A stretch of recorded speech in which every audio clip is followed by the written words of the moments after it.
Hey there, urban planners! Today I'm excited to dive into Hong Kong's latest transit innovation, the South Island Line, West.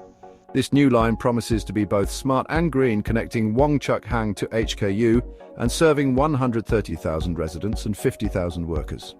So, what makes the South Island Line West so special? For starters, it's a 7.5-kilometre marvel that blends advanced technology with environmental sustainability. Abandoning the initial heavy rail plan, the new design features elevated viaducts and tunnels to seamlessly navigate the hilly terrain between Queen Mary Hospital and HKU.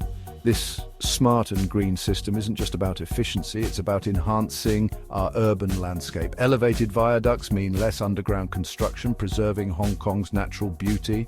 Plus, it's designed to reduce energy consumption and emissions, a win-win for the environment and commuters. The line will slash travel time by 20 minutes between Wong Chuk Hang and HKU, dramatically improving connectivity.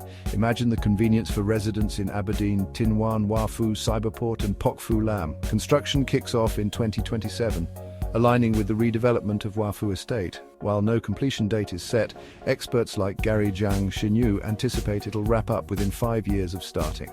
And that's not all. This project is part of a broader effort to enhance Hong Kong's transit infrastructure. Extensions like the Tung Chung Line and Twin Mun South Extension are also in the works, promising a more connected future. Southern District Council member Adam Lai Kachi has even suggested a partial opening to meet immediate demand. Smart thinking for a smart transit line, right?